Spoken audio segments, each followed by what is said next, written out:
You once said the most dangerous person is one who is articulate. What would you recommend to a one who wants to learn to speak in a more articulate manner?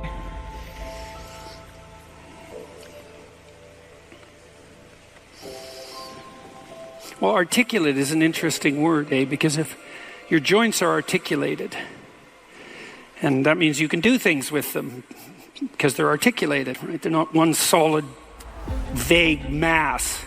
They're differentiated. And someone who's graceful is articulated and compelling because they're articulated. And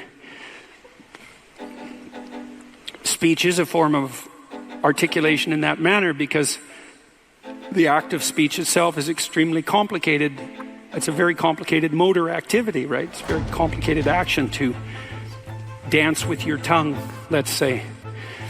And it is definitely the case that there is no more exceptional form of the capacity to be dangerous than to be articulate.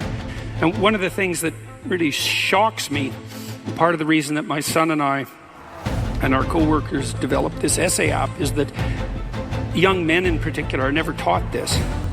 It's like, well, why be literate? Well, do you want to be competent and dangerous, or do you want to be vague and useless? Because those are your options. And I don't care what your job is. It doesn't matter what you end up doing.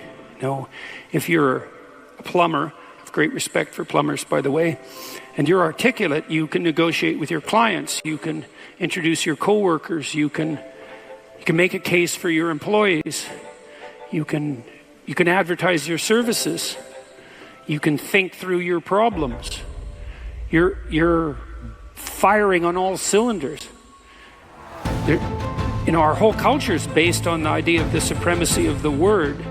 Our whole culture is based on the idea that it is the word itself that extracts habitable order from chaos and possibility. And the reason our culture is predicated on that is because it's a deep truth. And to the degree that our culture actually embodies that, it works. So it's a great thing to be articulate.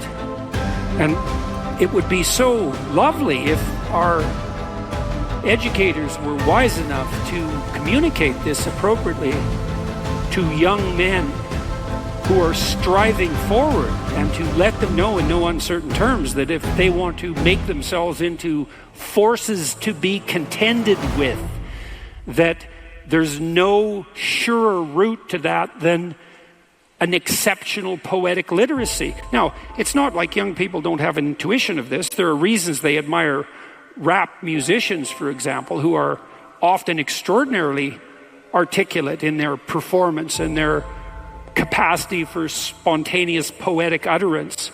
And certainly the greatest people I've met, including great warriors, you might say, are great in no small part because they're articulate. I know a former special services, special operations soldier, Jocko Willink. Some of you might know about Jocko. He's got a pretty decent online following, and he's about 4 feet wide and about 3 feet thick, and he's one tough son of a bitch. I'll tell you, you don't want to mess with him, and he knows perfectly well and is very capable of articulating the fact that his success as a eminent warrior is in no small part dependent on his ability to communicate. Because he could communicate well, he could listen to the men who were under his command. Because he was articulate, he could explain to his superiors the situation on the ground. Because he was articulate, he could make a case that the men under his command who were deserving would be promoted. Because he could think in an articulate manner, he could plan strategically and not lose battles. Okay, so that's the case for being articulate. And what's the alternative?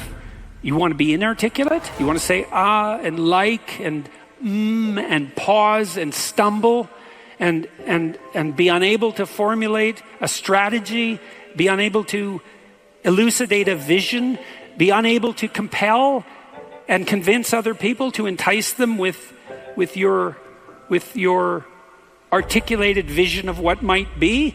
You want the opposite of that? Why would you want that? You would choose awkwardness over grace? It's preposterous. It's beyond foolish. And I cannot understand for the life of me why this case isn't made in a compelling manner, particularly to young men. And I know it's not being articulated to young men because they're dropping out of the educational realm in droves. And it's unbelievably sad. So, how do you become articulate? Well, by paying attention to what you say. That's a good start. And what do I mean by that? I mean pay attention to what you say. So you can think of this as an analogy. So imagine that you're trying to walk across a swamp, and the swamp is murky. But you know there's a path. You know there's a path of stone under the water, but it twists and moves. And if you stay on the path, you won't drown. The crocodiles in the swamp won't devour you. And as you walk forward, you can feel with your next step where the stone might be. And then you feel it's solid, then you take that step, and then you do the same thing with your foot again. You search and you find out what's solid, and you step on it, and you move forward in that manner. That's what you do with your words. It's the same thing. You feel, and you feel, is this the right word?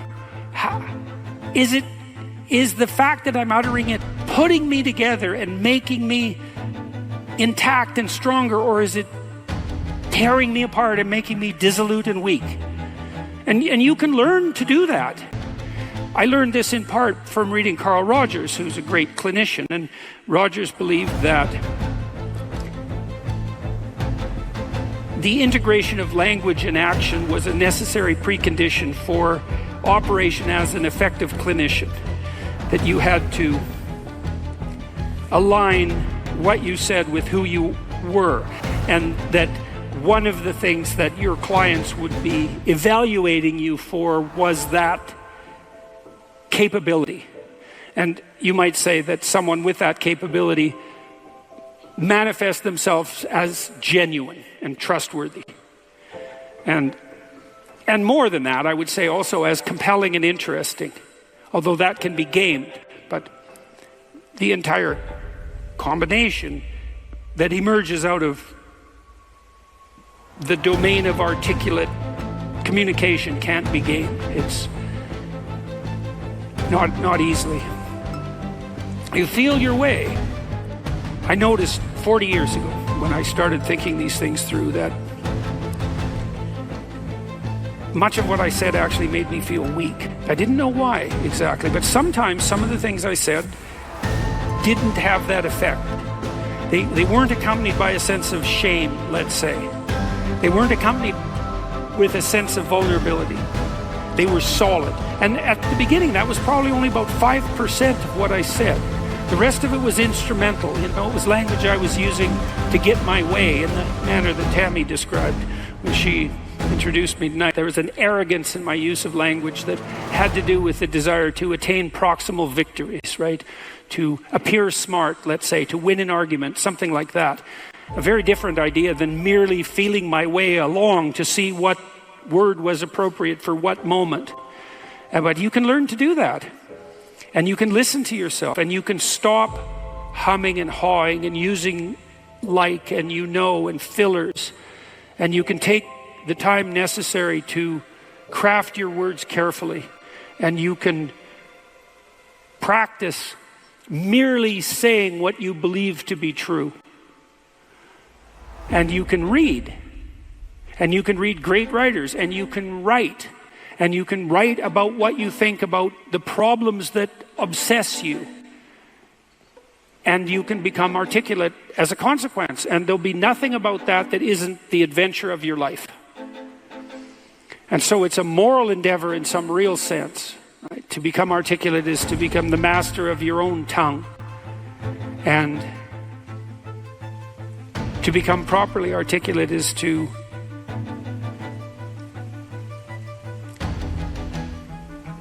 make the word divine. And to treat it in that manner.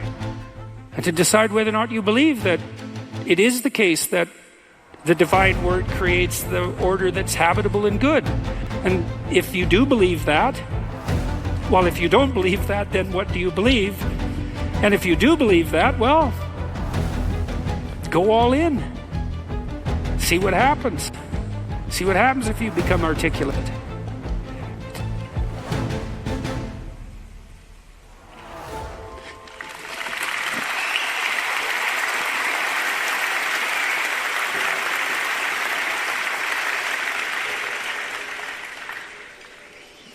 I'll give you one more small example. Tammy touched on this in the introduction too. She said she'd learned to pause. You can pause. It's a prayerful pause in some sense. When you're in a discussion with someone, you can ask yourself, they might present you with a question or a conundrum or a proposition, and instead of responding with what you know to be right, so to speak, you could just ask yourself, what do I actually think about that? But it has to be a real question. It has to be the kind of question that you pose to someone you didn't know. It has to be a question predicated on the idea that you might not know who you are and that you could ask. And so someone will present you with a question, you think, okay, what do I think about that? But you have to want to know the answer, and then the answer will make itself known, because that's how thought works, and then you can just communicate that answer. And if you do that, you'll be interesting right away. You'll be interesting to the person that you're talking to. And if they do that to you, they'll be interesting too. And then if you both do that, you'll have an interesting conversation. And if you have an interesting conversation, you'll both grow as a consequence. And that's actually the pathway to growth. And you just wait. You can wait. You can open yourself up to the possibility that what needs to be said will make itself manifest, if that's what you are striving for, if that's what you're asking for. And then you can merely communicate that. You have to abandon instrumentality to do that. So one of the reasons Joe Rogan is so successful, by the way, is that that's what Joe does. He just asks questions. He isn't trying to get something from his guests. He's not trying to become more famous. He doesn't need any more money. There's no instrumental utilization of language in his discourse. He's just a humble lunkhead, in the most profound sense, who would like to know more than he knows, and who asks all the stupid questions he can think up.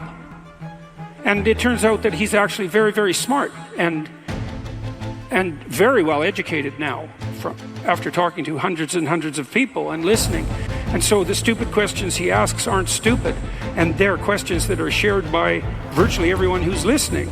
And he takes his listeners along on this process of exploratory endeavor, and it's the pathway to success. And the same thing can be true of your life. The pathway to success is much,